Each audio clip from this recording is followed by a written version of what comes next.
Welcome, folks, to the Gritty Podcast.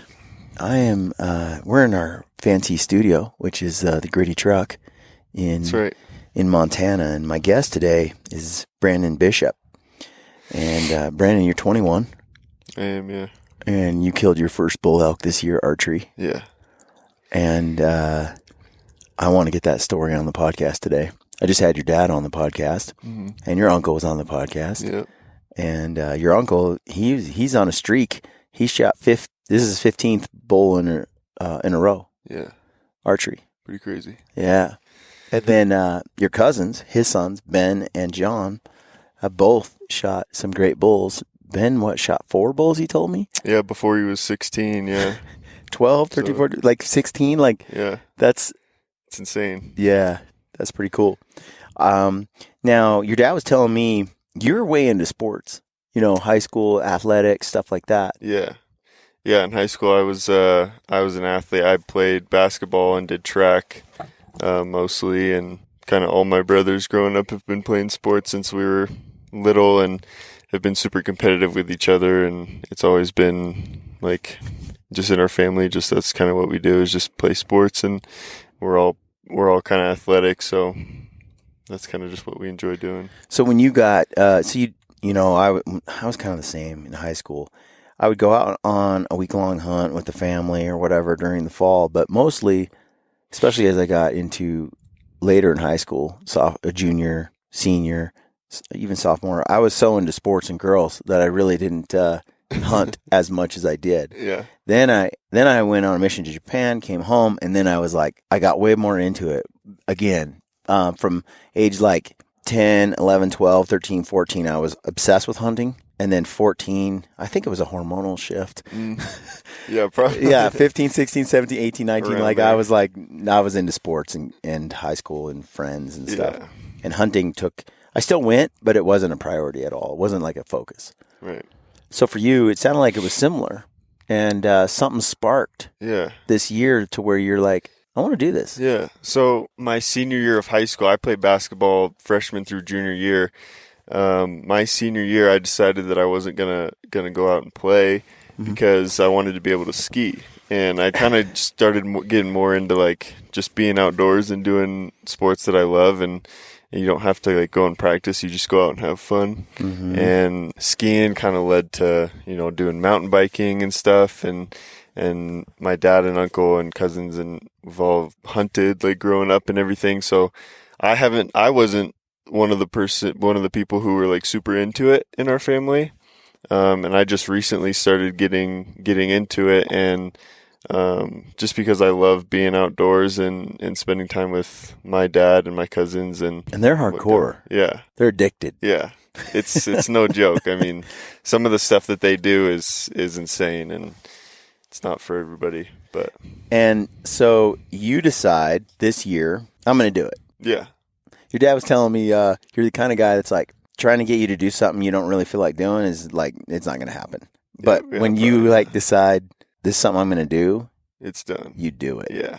Yeah. I mean, I've always kind of been like that, and my mom kind of always says that about me and stuff. But I think it was probably about the beginning of the year, so probably January, February, I kind of made the decision that like this is what I want to do, and the earliest thing that we could really do was just shed hunt, and so we started doing a bunch of that stuff, and it's been super fun to do that. And you shot your first bull on your first year with archery, and that doesn't happen very often for a guy. Of course, you have great family that knows areas, knows animals, calls in, has killed a lot of animals. Your uncle's killed a ton. So you got all that support and knowledge to bring to bear. Yeah. But still, you got to be the guy that makes the shot. Yeah. You got to be the guy that hikes the mountain. Like, they're not going to carry you there. Yeah. And so I am curious, like, the transition to go from, okay, I'm just going to do this, and a lot of people, when they go hunting, and especially the way your family tends to do it, they're like, why am I doing this? Yeah. This kind of is hard. Mm-hmm. Did you feel that way? I mean, yeah, it's definitely like, it'll test you past physical. It starts getting into like mental strength. And a few years prior, I've had like a little taste of it, just going in, helping pack out my dad's bull and my cousin's bulls. And going in, it's and when getting back to the truck, you're just beat, and it's like, why did I just do that? But just even those little experiences going out is just like, there's something about it that's just like, it's tough, but you did it, and you want to go out and you want to do it again because you feel accomplished and you feel like you went out and actually did something and helped other people and packed out their bowl and stuff like that. So I think there's just something about it that can't really be explained, that just makes you want to go out and keep doing it and do it again. So it is hard to explain. Yeah. So I want to get your story on how this unfolded, because you shot a beautiful bull. Walk me through it, kind of how this went down. And how many days were you hunting before you shot the bull? So we shot it the third weekend that we had gone out, on the last day. So it was about the 6th or 7th day of hunting. Mm-hmm. Probably the 7th day of hunting. Lots of miles were put in, and lots of putting stocks on some bulls, and a lot of things that just didn't work out. And the particular day that it happened, and where I was able to shoot my bull, the whole morning was super quiet, super windy, so we weren't really able to hear anything. Didn't see much. Later that day, it's kind of just happened. So we came back up the hill, and it was kind of lunchtime, and we were eating lunch, and we had a decision to make whether we wanted to just kind of walk along the ridge and go back to camp for lunch and just wait for an evening hunt, or whether we wanted to kind of go down this hill and make one last push. And so we decided that we couldn't really hear anything because of the wind on the ridge, and so we said we'll go down a little ways and see if we can hear anything. Who was with you? It was me, my dad, my cousin Ben, and his wife Mariah. Okay. So there was just 4 of us. We went down the hill. We didn't have a bugle tube because my dad had lost his on the mountain somewhere before. So we were like, we'll see if we can make this work with just, some cow calls. And we weren't really hopeful. We didn't know if anything was really going to come of it. But we went down, we cow called a little bit, and heard this bull. And at that point, he was about 120 yards away from us, so it wasn't too far off. We were able to get set up, and me and my cousin Ben went forward, and he was kind of always sticking behind my shoulder.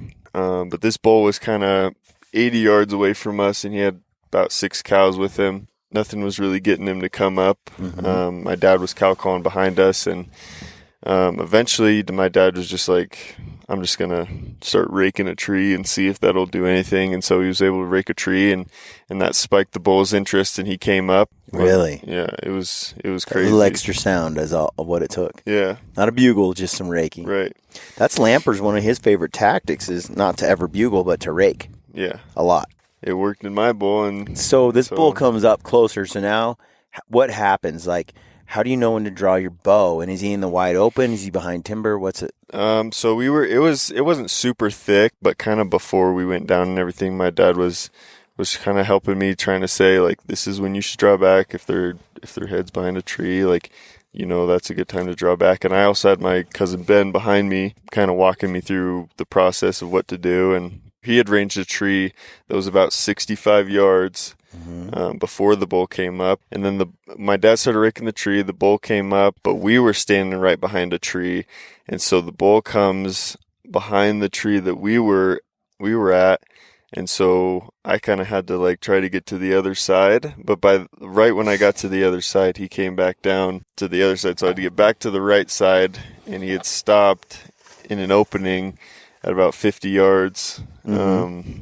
And Ben had ranged, but by that time I kind of saw that it was about 10 to 15 yards closer than the tree that he ranged. Right. And so right before he was about to say 50 yards, I shot, because I knew it was at 50 yards. And you guys had practiced some 3Ds and done a bunch of shooting this. Yeah. Like, you put in the time. Yeah, we shoot a lot, and we usually shoot all together too. And so it's helpful to have those people around you. So you based on where the tree was and all that, you assessed the distance all on your own. Yeah.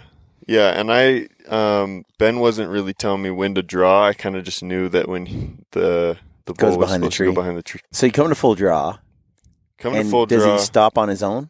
No. So I come to full draw. He's still kind of walking down. I knew he was going to come in the opening. And right when he came in the opening, Ben was able to mew at him, and that's what kind of got him to stop. And he was stopped for maybe 2 seconds, and I had my pin just perfectly on him, and I was just like, just let it go. So, dude, that's so crazy because I just had my pin perfectly on him. It's like, dude, there's tons of dudes out there who I can't keep my pin perfectly. It just wobbles everywhere. The adrenaline's so intense. Like, how did you handle the adrenaline? How did you not just let that pin shake all over? Right. Yeah, I don't know. I've heard both. I've heard people say, like, when you draw back, you're either freaking out and shaking, which I think is most people, or you're just like my cousin Ben. He's got ice in his veins, and he's crazy.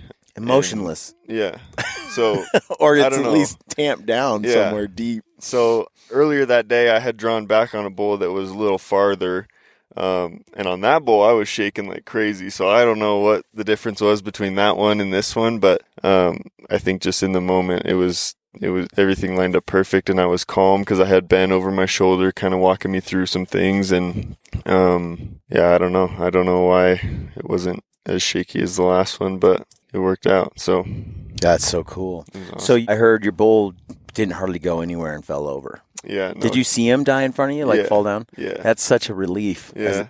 When you let the arrow go and you're like, and then he goes down. Because when they wander off and you're like, oh man, right? Like where you're sick, you're not sure what's going to happen. Right. Yeah. No, it was crazy. Right after I shot, he just ran back down the hill to where his cows were, and so they got spooked and ran off. But he was kind of just standing there.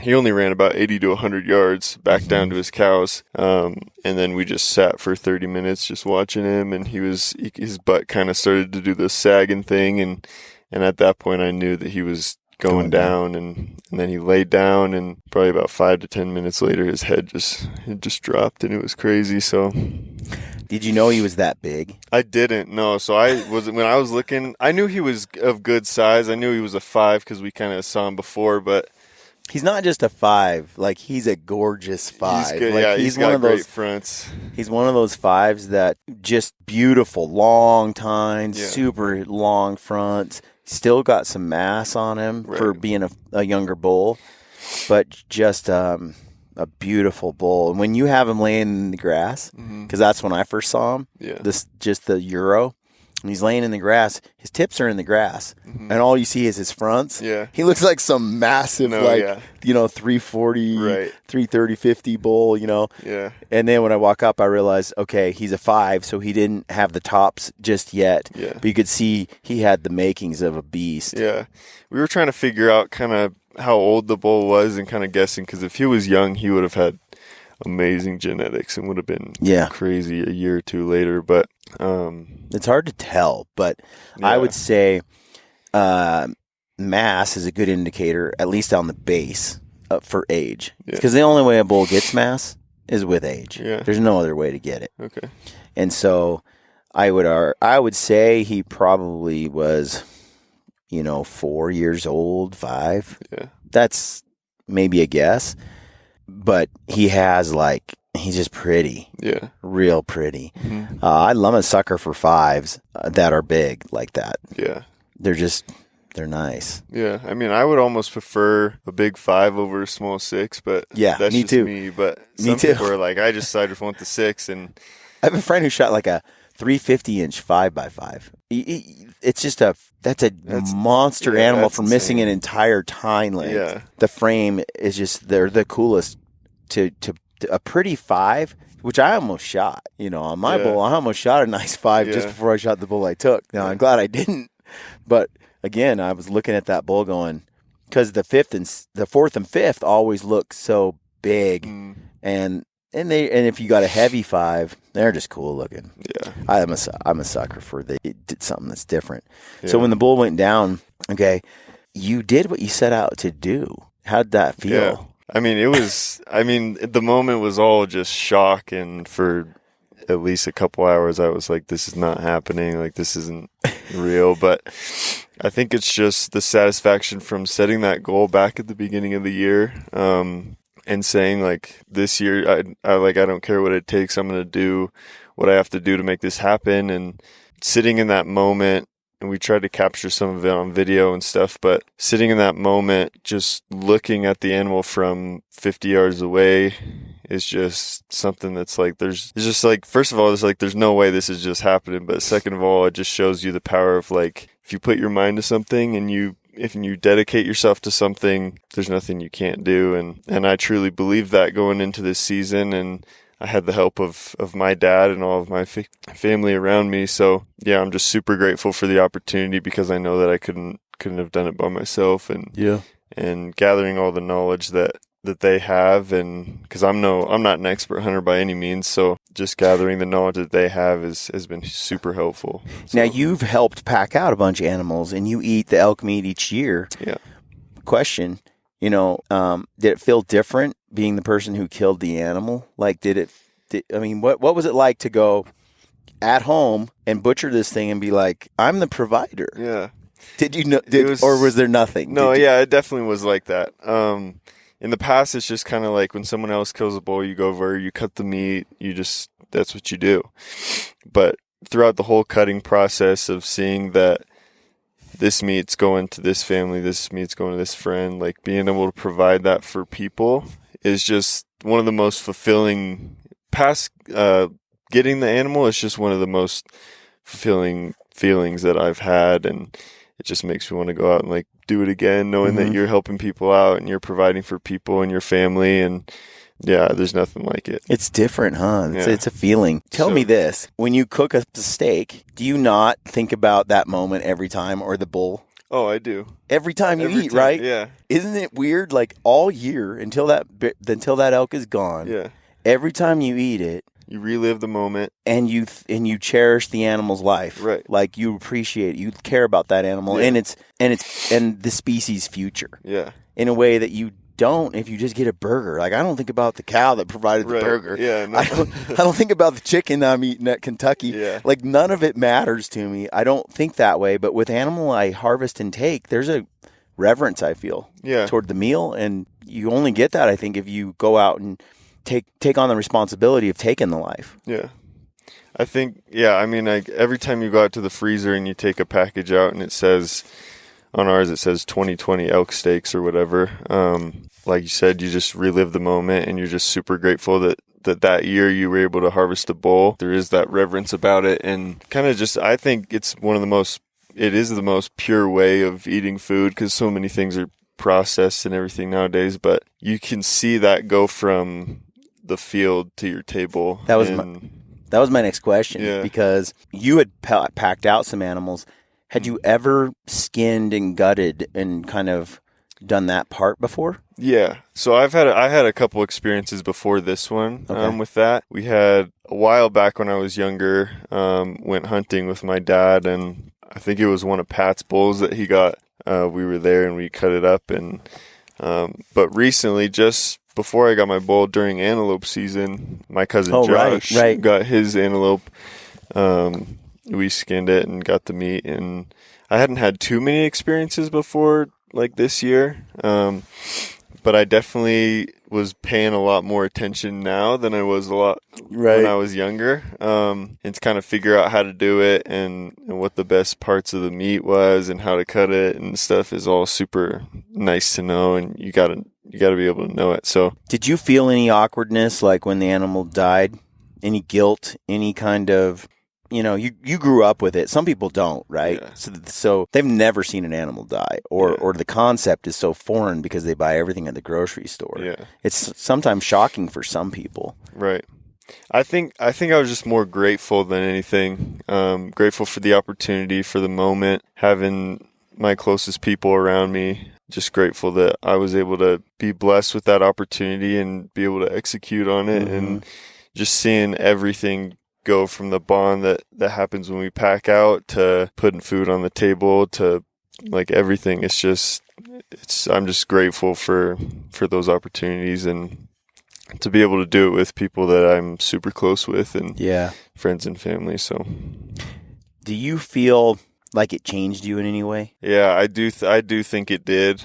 Not in some huge dramatic way, but just in a slight, definitely more respect for the wildlife and the animals that are out there. It just took it to another level, and it's hard to go out and it's hard to do that, and it's hard to do what we do and put in the time and the hours and just all the sacrifice being away from home and civilization. Yeah.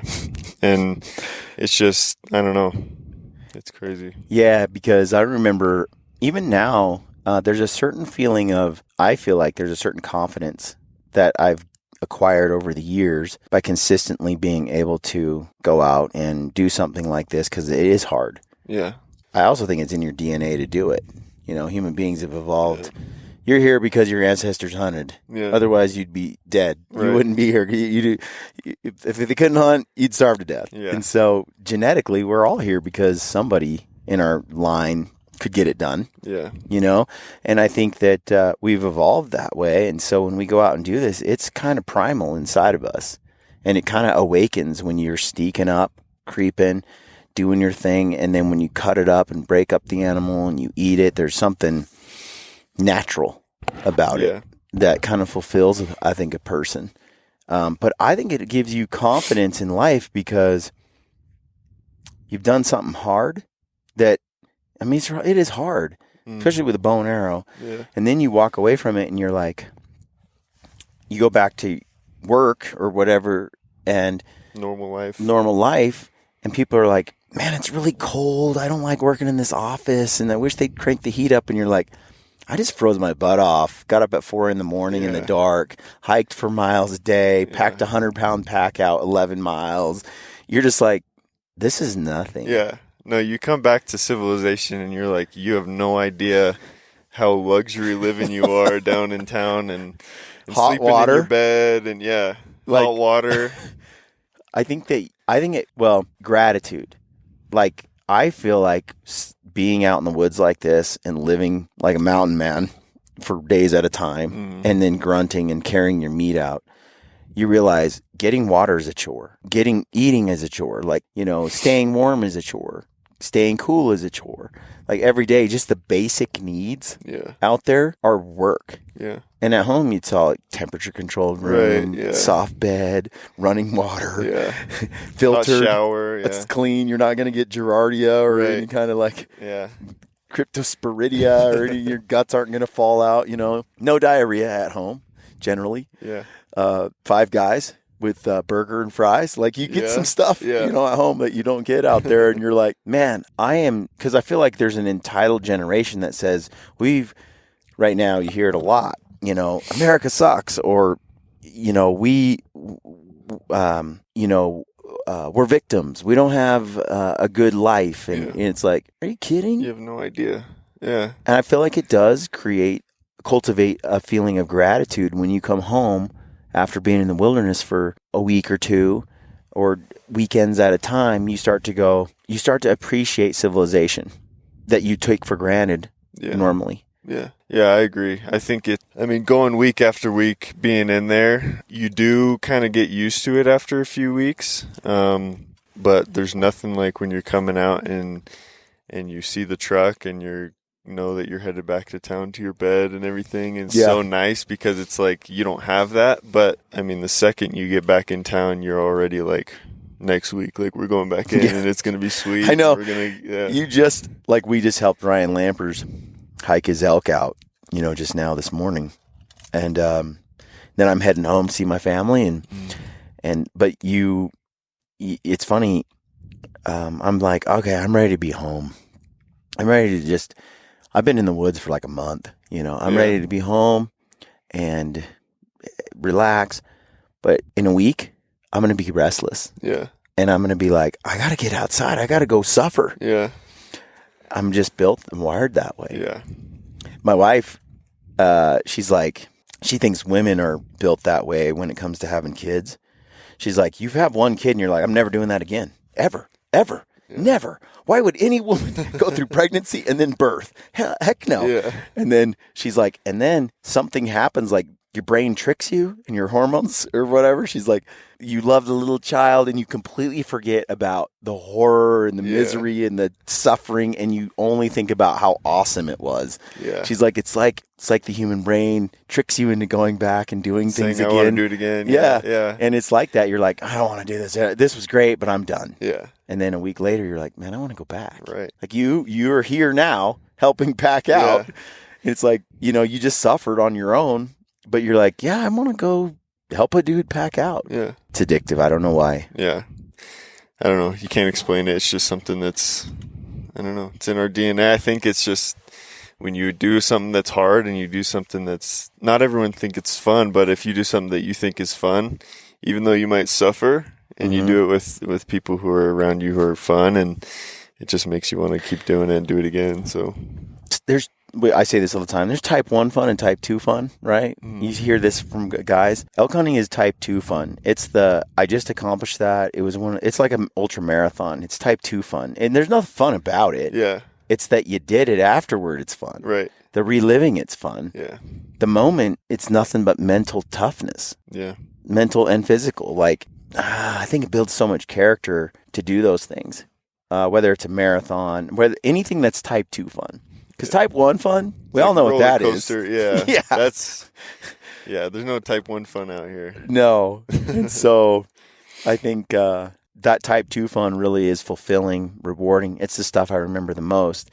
The type 1 stuff, it was fun to go to the theme park and do whatever I did, but I don't remember it. Yeah. But you'll always remember this bull you took, right. So tell me about your bow setup, because you went out and got a new bow. Yeah. So what did you get? What's your arrows? What's your bow? What's your release? So what I'm shooting. And do you only carry 3 arrows like the rest of your insane family? Yeah. So I only pack in. What's wrong with you people? I only packed in 3 arrows every week. So. It was so funny. We were hiking in, and I looked at everyone's quiver in your family, and each person has 3 arrows. I'm like, what are you thinking? What if one falls out of your quiver? What if you want to shoot a grouse? What if you just miss? Like, maybe I'm the only human here, and you guys are all like super talented. So I was like, I was just like in shock, and then I realized you're all doing it. You know, it's so funny. It does make you more careful. Yeah, you're not going to take a shot that you don't feel like you for sure can make. Oh yeah, absolutely. I think there's some discipline or wisdom in it in a way. Yeah.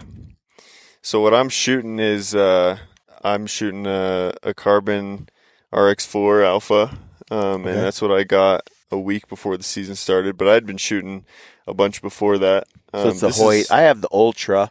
Okay. So it's a little longer and it's not as fast, but it's a little longer. I like the string angle. Yeah. But I have the RX3 Alpha. Okay. And so it's kind of similar. And I got it because I wanted the speed. Yeah, it's super fast. I've been shooting my dad's Power Max before I got my bow, and this is the first bow I've ever had, the first compound bow that I've ever had, and so I've just been getting away with shooting my dad's bow and practicing that way. And the season was coming up, and I had a choice to make whether I'm gonna get a bow or not, and it's turned out to be one of the greatest investments I've ever made. So it's definitely was a pretty penny getting it, but it was worth it. It's a great bow. RX4 is it's one of my favorite bows I've ever shot. I didn't care for the RX1 that much, but I got really good at it. Killed a lot of animals with mine. And then the RX3, I love that, but I think the RX4, it's been incredible. Yeah. I love it. Yeah. So I just got a new RX4 turbo because I want to try the turbo cam. So I have the Ultra, which is kind of the slowest of the RX4s, but it's at 80 pounds, a little over 80 pounds. And then I have the 70-pound turbo, and I want to mess around with it and just test it out. But and it's smoking fast. Yeah. Especially at 80 pounds. I bet that's going nuts. Yeah, well, that's on my Ultra, and so the Ultra's a little slower, but the 80-pound pull feels so good. It's easy. I can draw that thing like slow. Like it's not a... I've been shooting 80-pound bows for a long time, though, and I'd like to go higher, you know? Yeah, 80s. It's pretty simple for me to draw 80 pounds. Yeah. People are always like, worry about your shoulders and all that. I'm like, nah, I'm not going to. I don't have anything like that. Yeah. Like the pull-ups and the CrossFit and all the stuff I do takes care of it. Takes care of that stuff. And it's not hard. The hold weight isn't hard. Like, so if you can pull it easy, it's like, why not? Because I don't have a 30-inch draw. It's 28, you know, so I want to make up for it. I assume your draw length is quite a bit. Yeah, I'm sitting at, I think, 29 and a half. Yeah, see, that's so, you know, you're getting so much more speed just with every inch in draw, every half inch over me. That's why I got the alpha last year, because I just really wanted that speed to come up just a little bit, so I have an 80-pound alpha. And that's what I wanted that little extra speed, and I want to shoot heavy arrow. So if I want to shoot a 500 grain arrow, 480, somewhere in there, I really wanted a bow that can still keep the speed up, even though the arrow's so heavy. Yeah. So which release did you go with? So I went with the Bone Collector. My dad has the Bone Collector release, and so I kind of wrist rocket style trigger, index finger release. Yeah. So it's not a thumb, not the jaws, on. It's just got the hook. Yeah. Which I like. I do too. Like in a hunting situation, to be able to I've had my hand when I was younger just shake so much I couldn't get it on the string. I like just hook go. Now I have the thumb button, the Knock to It from Dudley, and I clip. It's kind of on the string a lot of times as I'm like, so it's already there. I don't have to attach it or hook it, and I'm ready to go. But the index finger I shot for a long time, but I do like the thumb better. Do you? Mm-hmm. I was kind of thinking about maybe trying that out because I've never tried it, but it seems like it'd be a pretty natural motion of just a release? Yeah, you just pull it back, and the thumb barrel, the barrel of the trigger is in my cradle of my thumb like that, and you know, I have it up against my cheek, and it's kind of natural to draw like this. It's a little harder to twist your arm this way than it is to draw this way, right? And so it does feel natural. Like when you pull on something, you pull with the back of your hand toward your body more than the front of your hand toward your body, right? It's a natural pull, and it sits nice, and they got the thumb around the button there, the trigger. And for me, all I got to do is put a little tension in the shot as I pull, and the shot and it pulls the trigger kind of on accident, you know. So I get it on there. I'm just kind of holding, and I just start to apply some pressure, and the arrow goes.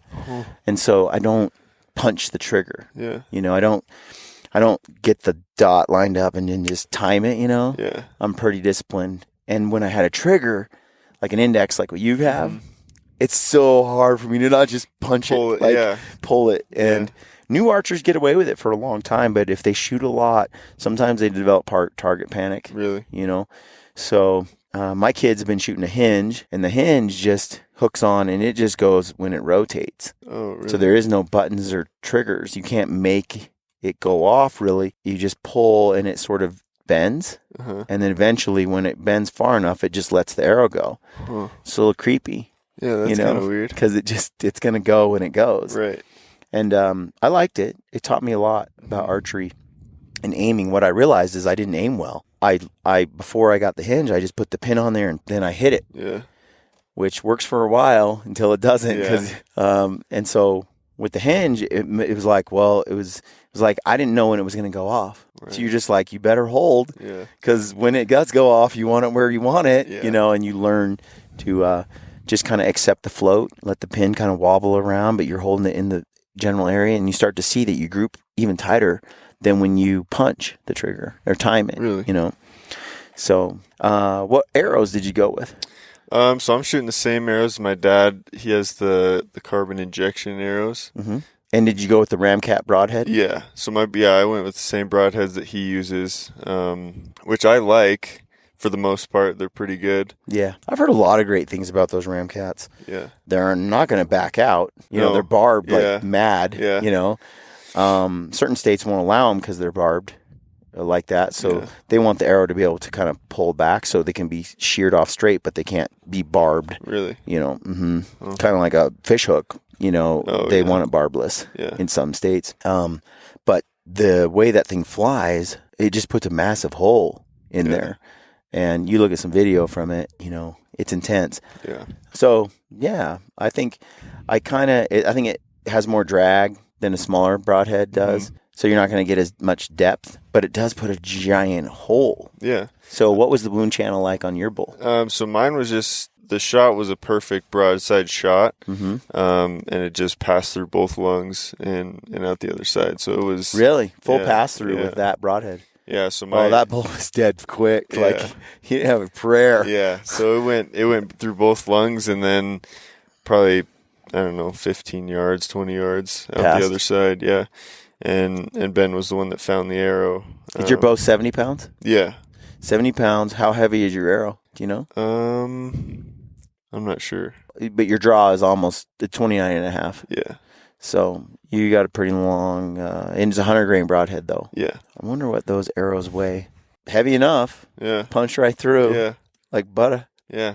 It was. I didn't know. I didn't know that it passed through, but Ben found the arrow right on the other side of where I shot him, and when we walked up on the elk, you could see that it went through both sides and didn't just fall out. So yeah, That's wild. It was crazy.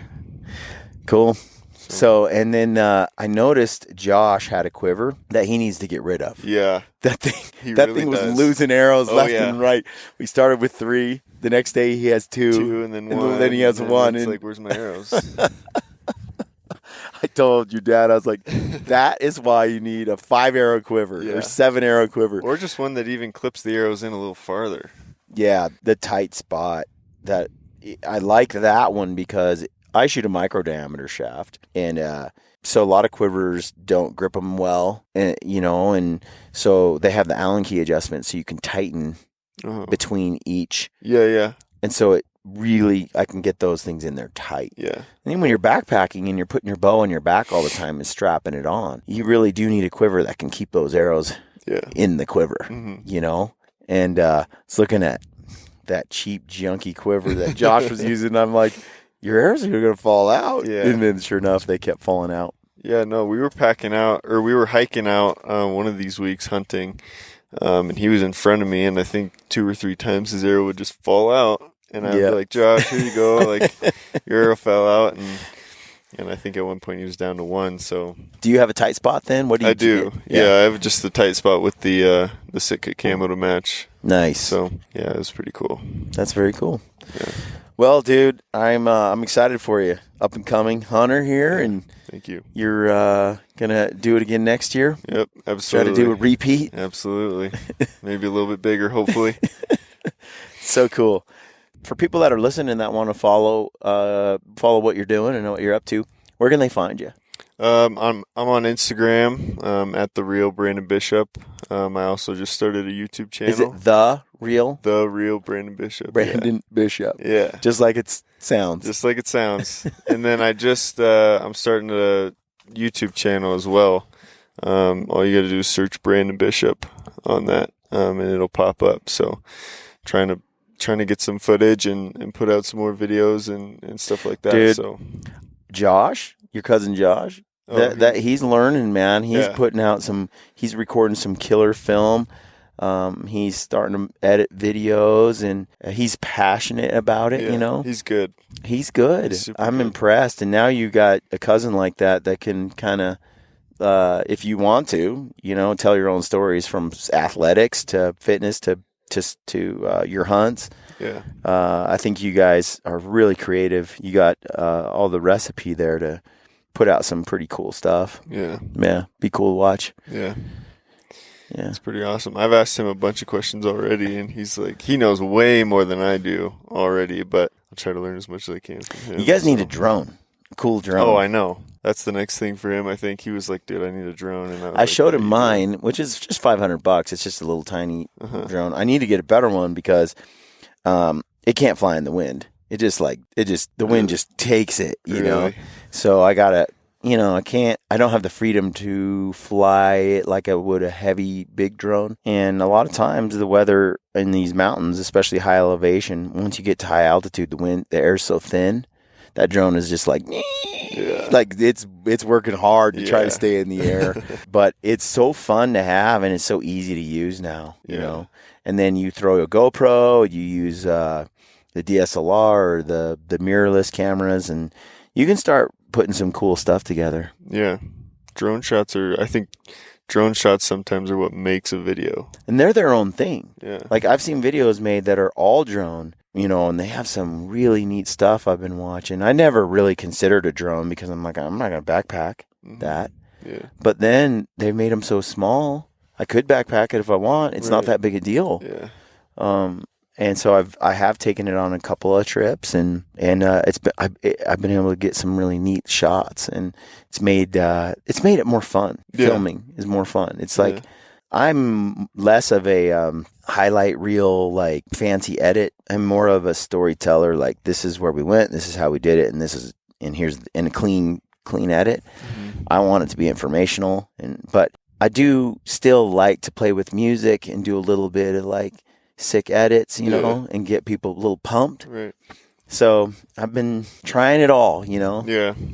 It's fun. Yeah, I think that's pretty much just the next step for me, is just experimenting with a bunch of different stuff, new cameras and drones, and figuring out how to do a bunch of that stuff. So this GoPro you got here, which one is that? This is the new one that came out. This is the GoPro Hero 9 Black. Okay. How's the audio on that? It's pretty good.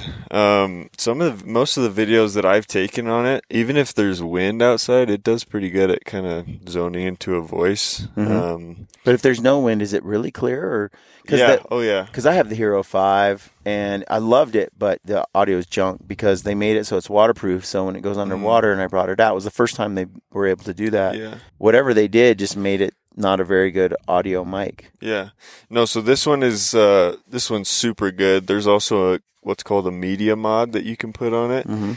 That has a little light, and it also has like a little mic that goes on it. That I've seen guys just glue some fur over that also works. The mic to keep the wind from, it's just like a muffle, a dead cat, to keep the wind from messing with the mic. Yeah, no, that's so works, tiny. So. I need to start messing around a little bit with a GoPro because there's certain things like rafting or getting in the water. I don't like to use my camera, my Sony. Yeah, right. It's thousands of dollars. This GoPro is better suited for it too. And then if you're going to do like point of view shots, mm-hmm.